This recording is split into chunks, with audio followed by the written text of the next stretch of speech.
Welcome to the Configure Price Quote podcast. My name is Frank Sohn and I'm the founder of Novo CPQ Consulting. This podcast is 100% focused on Configure Price Quote, also known as CPQ, and will provide you useful insights into this topic. My guest today is Patrick Johnston. Patrick is the Vice President of Worldwide Sales for Yagna IQ, a multi-tenant cloud-based CPQ solution that was mentioned for the fourth year in a row in the latest Gartner Magic Quadrant report. Patrick has over 30 years of business experience and is based in the Sacramento, California area. Welcome, Patrick, to the CPQ podcast. Frank, thank you very much for having me today. Patrick, I'm very excited to have you. And I have to admit, I brushed a little bit over your very long experience, and maybe that's a good starting point. So tell me a little bit more of the highlights that you did during these 30 plus years in business. Well, it hurts when you say it that way, but yes, I've been doing this for quite some time.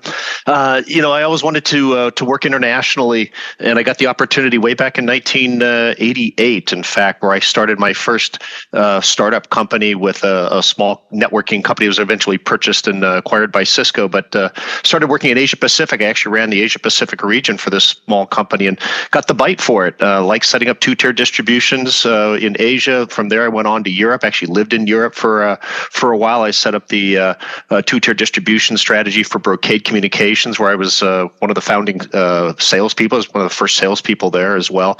And I've just been working with vendors in two-tier distribution, most of it in networking, but in other projects as well for quite some time. So I have probably more experience working in Asia and Europe than I do in the US, but I have experience here as well. Very cool. And that was very short to summarize 30 years, right? And I only meant it in the best of ways, right? So because to me, it means you have a ton of experience. So, but now one question I have to ask here, Patrick, what was the main reason for you to join Yagna?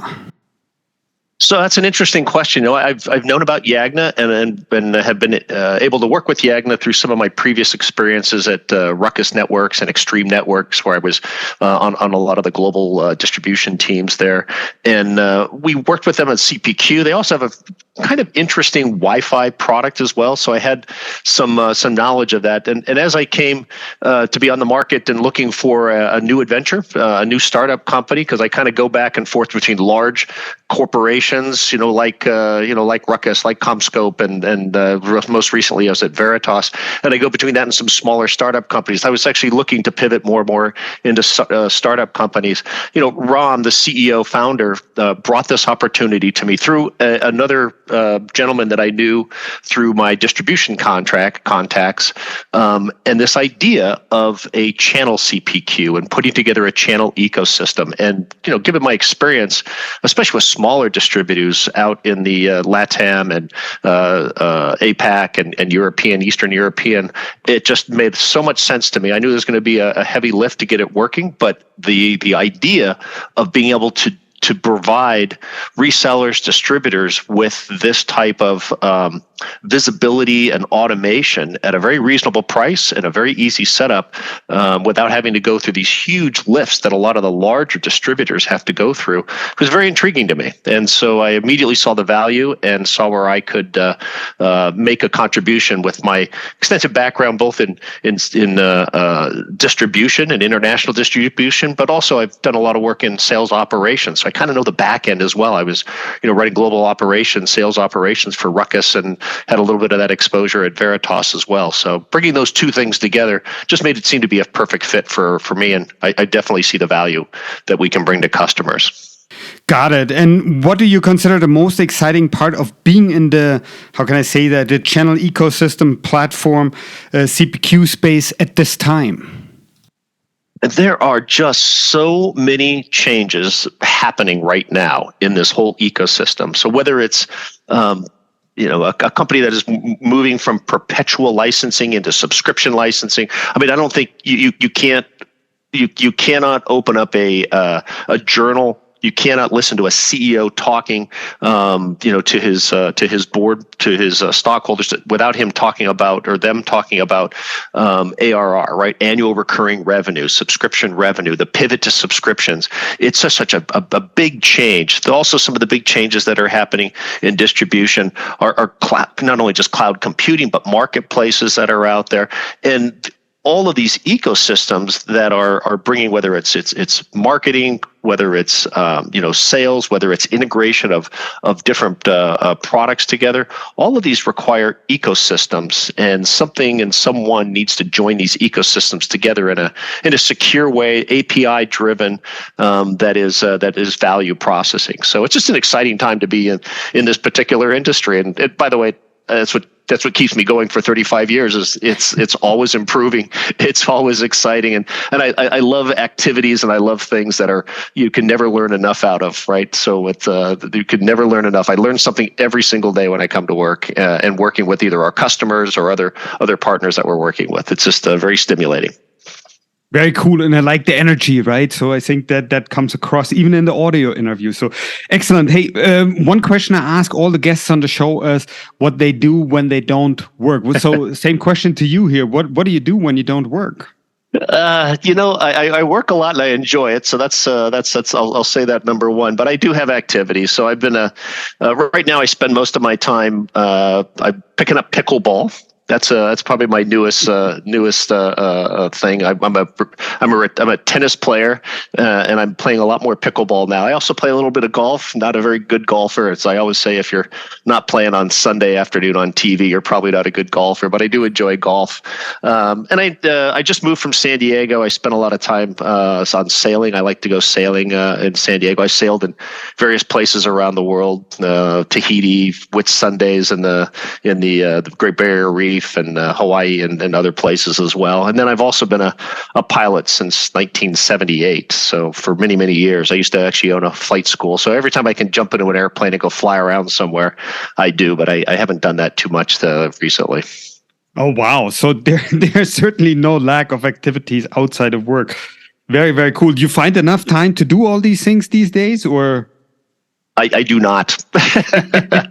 So one of the things about a startup is it's given that it's global, and most of our action is around the world, and we're starting it up. It consumes me a lot, morning, noon, and night. But the nice thing about working mostly in Asia and Europe right now is I get a little time in the middle of the day sometimes to go play some pickleball and maybe hit a couple of golf balls. Very cool. But let's switch gears a little bit here and let's talk about Yagna, right? So I had the founders already on the podcast before, so most of the listeners may already know that, but give us a quick reminder on what products and services Yagna offers for anyone who hasn't listened to these previous podcasts. So, what we have is, of course, this is a CPQ call. The engine that we have, the way I like to talk about this is a channel ecosystem platform, and the underpinnings of this is of course a very powerful, recognized CPQ engine. But what we really offer are purpose-built use cases on top of that, and most of the purpose-built use cases that are on top of that are for automation, for renewals, channel programs, upselling programs, things of that nature. And so we customize these use cases for our vendors, for their distribution channel, and really providing a platform where vendors, distributors, resellers, and even customers in some areas can all view the same, what I like to call that atomic element of the data, which is maybe a lead or a quote, etc. They can look at it through a different lens, and that lens might be the discounts they apply to it,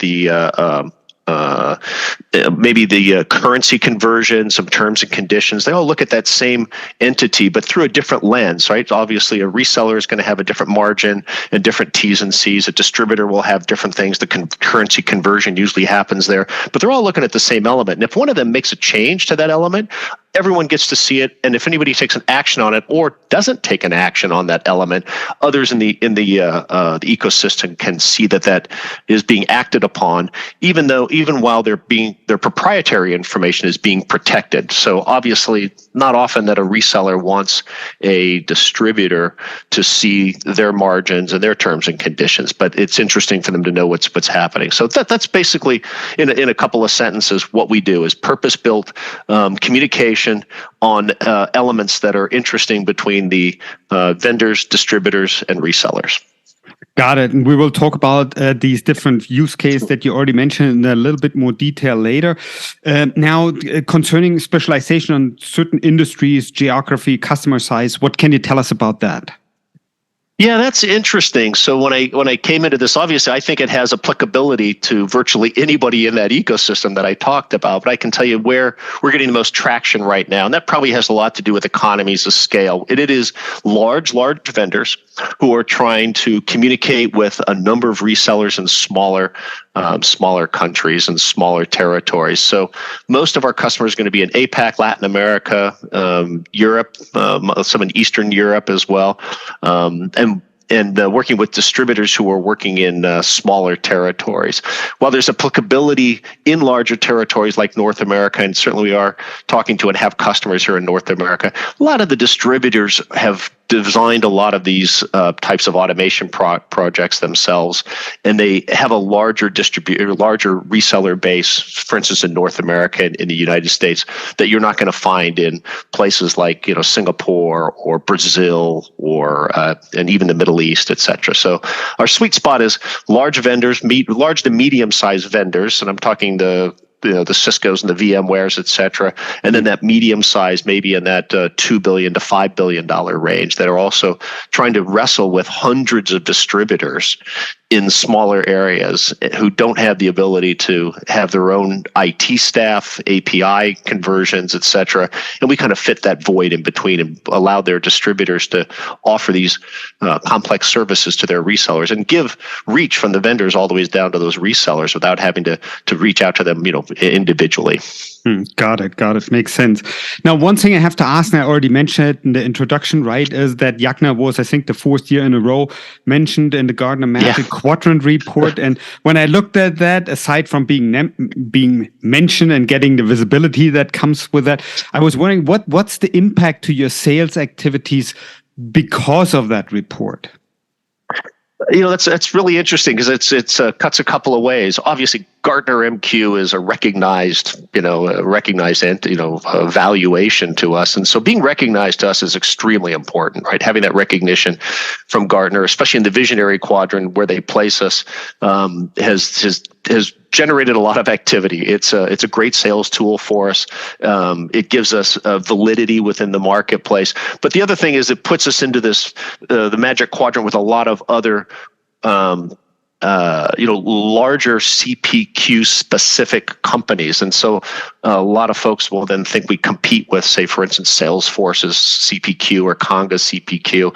And oftentimes a lot of our customers actually, we're taking data from those CPQs because they're typically one entity to another entity. So a vendor CPQ to a distributor.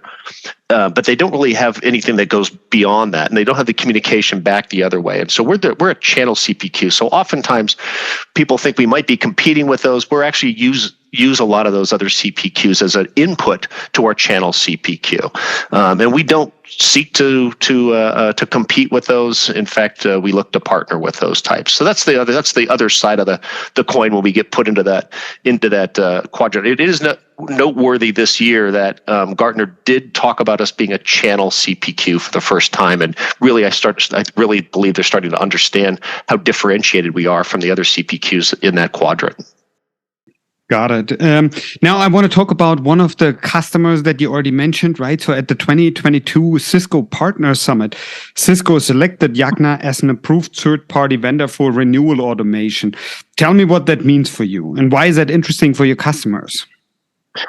So we are so grateful, and Cisco has just been a great partner for us. So I can't say enough about working with them, and I've been working with them and some kind of competing against them for many years. And so I always like to say Cisco isn't always the competition; they're kind of the environment you work in because they just do so many things so well.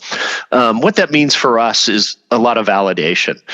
They are now telling their distributors all over the world and their partners and their resellers that Yagna is an approved source of information. We have extensive API back and forth into the Cisco backend, whether it's their autoquote system, CCWR system, DNA, CCW systems, et cetera, so that a lot of this automation is just happening behind the scenes. And on top of that, what's really interesting, we've also achieved a Casper certification. And if any of your users have ever worked with Cisco in the past, Casper is their internal security system a gauntlet, if you will, that they put us through so that we can have access to these not only read but also write APIs. So our application can write back into internal Cisco systems through the Casper system. And part of that was also just that it gives confidence that a reseller who's putting their proprietary data into a Yagna system that's been approved by Cisco, it's so that data is also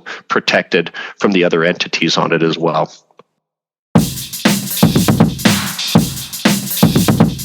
Novo CPQ Consulting helps you with all CPQ related questions. For example, we help customers to find the best CPQ solution for their business, and we help customers analyze their current business process to determine if and where CPQ can help. Here it's important to point out that we are 100% independent and always look out for our customers first. This means for us also that we don't get paid by any CPQ vendor for providing them new customers or for any other services. We are focused on our customers and always provide the best available information to them. We also help system integrators to improve their services, and we offer the only CPQ industry subscription that provides monthly CPQ news and trends. We have many other services, so check it out today at novocpq.com. Send me an email to frank.sohn@novocpq.com to learn how we can help you with your CPQ questions, and keep us in mind when you look for 100% impartial CPQ advice.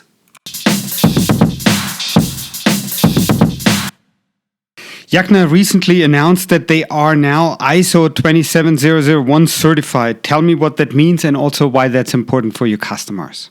Yeah, that's actually one of the criteria to get into the Casper, by the way. So getting that was a step into that direction. So anybody who's ever gone through an ISO certification process understands the weight of what this means. And it's not just following some scripts and things. It's an audit, it's an interview, and it's an ongoing audit and interview with the ISO committees. And so this is really important. What it does is it just provides validation that once you have data that's inside of our platform, not only is it protected from outside actors, right, bad actors coming in from the outside, but also other entities that are on the platform as well, so that the information you put in, whether it's your margin data, customer data, et cetera, is going to be shielded from others on the platform as well. So that's also really important. And the reason that Cisco is pushing third-party the products like ours, as opposed to building their own, is they know that most resellers for adoption are very interested in keeping that information proprietary. They're very reticent to put their proprietary information into a platform that is, created, run by a distributor or a vendor, because we are a multi-vendor platform and a multi-distributor platform. And so we take that very seriously, and we can stand up with the certifications to say that you can trust us, Mr. Reseller, to have a multi-vendor, multi-distributor platform to run your business with.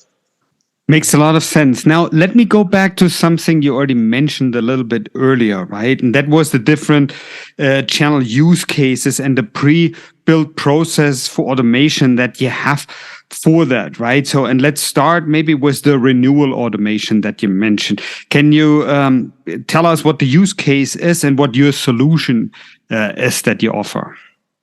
No, I appreciate that. And so, as I mentioned, we have the CPQ platform. It is the basis of our channel ecosystem platform. And then on top of that, we have these very powerful journeys that we build on top of it. And a journey, think of it as a Boolean logic, if you will, and processing, but it's all pictorial. If you go to our website, you'll be able to see you can drag and drop icons and move data flow through the CPQ, through the ecosystem platform, using these journeys. And the first one, and the one that is getting the most traction right now for the things that I mentioned earlier, is automated renewals. And so what this means is we can take a journey in the automated renewal, take virtually any type of data source that you give us, whether it's an API, an Excel file, a CSV file.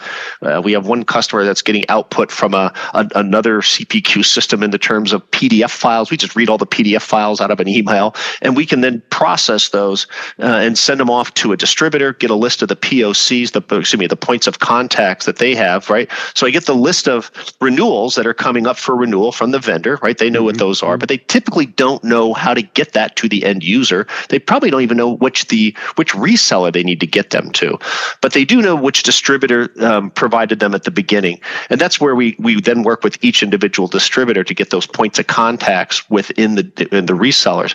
And as we move these entities, if you will, these automation quotes or these renewal quotes, that's where we provide the value and work with each of the distributors along the way. And then we also have payment links within this process, all the way down to the customer, where the reseller can do a couple of things, right? They can either grab a purchase order from the end user, process it into our platform, or just use the regular process that they normally have done with their distributor, or they can actually set up a payment link and send an email to their end user customer. If it's a small enough renewal, click the button, put in a credit card. In Japan, they can put in a WeChat type WePayment thing, and then that payment will go either directly to the reseller, or more interestingly, is they can split that payment and go to the distributor. So parts of it can go to the distributor, parts to the reseller. And why this is interesting is oftentimes a lot of these smaller resellers and smaller distributors, they have very small credit limits and credit lines with their resellers. But if they split the payment, and as soon as the customer pays and the appropriate amounts go to the reseller and to the distributor, they don't have to consume any of their credit line.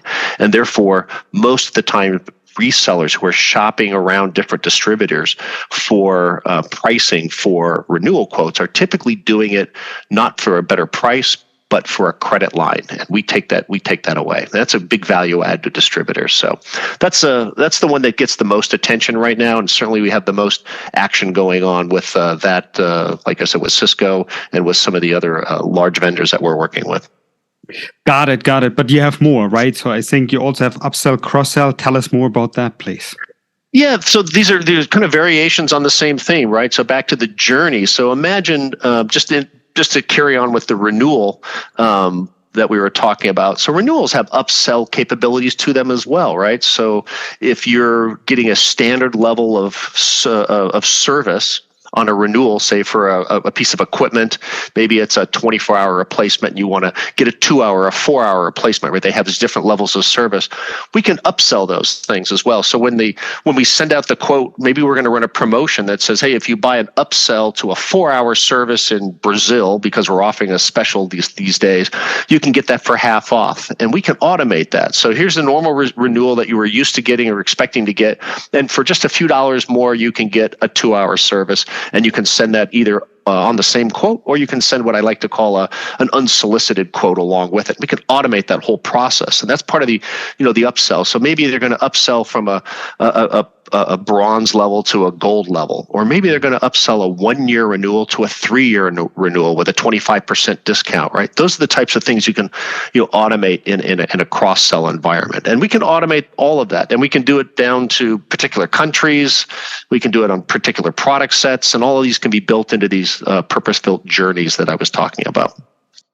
Very interesting. You want to tell me more about any of the channel use case, or we're done with that? Just want to make sure you had. Well, I'll tell you. Thank you very much. I'll tell you. Another one. The cross sell is kind of interesting, and I come from the networking world, so I'm going to use a networking, thing. We've ran a lot of promotions as well. So, say for instance, if you're buying access points for a wireless, and you buy 10 access points, maybe you get 50% off on a switch, and you run that in a promotion. Well, in the old days, you would create that promotion, you'd put it on a portal somewhere. Maybe you created some PDFs and emailed it out to a bunch of your resellers, and hopefully they pinned them onto their cubicle wall and remembered that when a customer asked for 10 access points, you could sell them a switch for 50% off.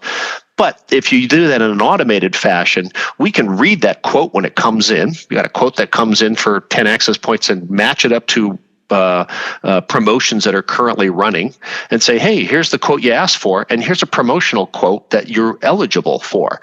And we can start doing that kind of cross-sell and upsell as well. So maybe, and also mining, we can, because we have all this customer data, we can mine some of that customer data that says, oh, go find all of the customers that purchased, product X, and we want to sell them, and we think they're eligible, or we think that they have a high RFM score. If you're familiar with that process, right? Recency, frequency, and monetization score that have a propensity to buy a security product from us or a network management product for us. And so we want to start running a campaign to start cross-selling to them. We could automate all of those and send out what we would call qualified leads or even qualified quotes to some of those customers as part of that automation. So.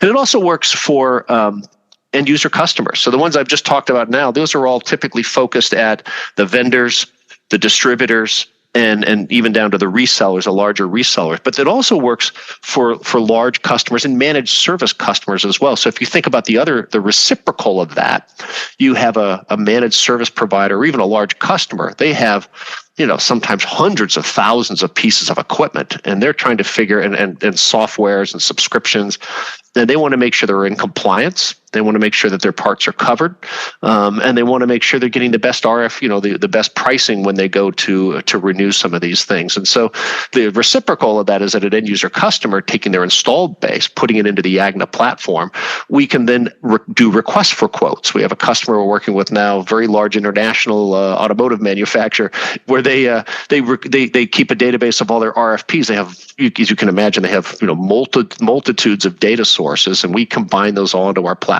And then we go through and say, all right, these particular contracts with these particular vendors are coming up for renewal. Here's the types of vendors or the types of resellers or entities that we want to get quotes from, and we can send these quotes out and get the quotes back from all of these different vendors, and they can process it and make sure that they're in compliance, get the best quote, and manage it from the end user side as well. So it's a very powerful tool. When I talk about the channel ecosystem, it's not just the vendors and the distributors and the resellers, but the customers, especially the large ones and the managed service providers who are managing those customers. It gives them another service that they can sell to their customers in a multi-vendor environment as well.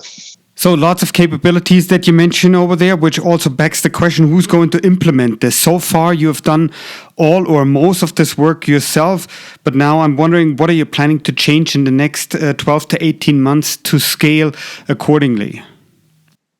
That's a great question, Frank, and you're right. As I said, I'm all about scale. And the first thing that I did when I came on board is realize we have a service. And so while we have a very powerful tool, it's really a service. And so we implemented a customer success motion platform here.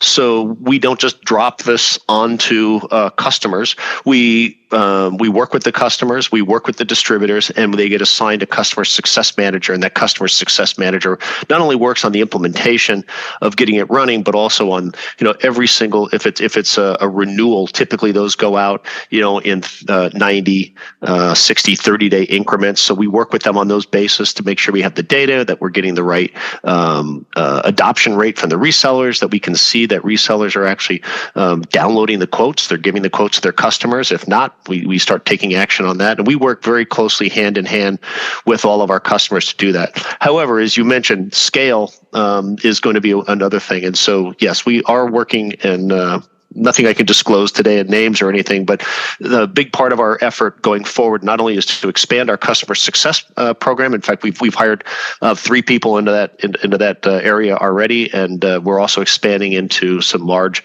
global system integrators to really scale that up, because that's what we're going to need as we start to really scale this up. And the other part of the global system integrators, and I might be stealing a question that's going to come later on, but is what I find since I've been here, and kind of what I knew coming into this, is all of these use cases are usually part of a much larger project, and these are typically going to be strategic digital transformations that are happening in some of these large technology vendors. So while we are a use case and we're part of that, we're usually part of a much larger scaled project, and that's where these global system integrators really see the value of having us be part of these special use cases that are part of a much larger transformation happening of digitization and modernization in some of these larger companies, whether it's they're moving from perpetual to software, perpetual to subscription, whether they're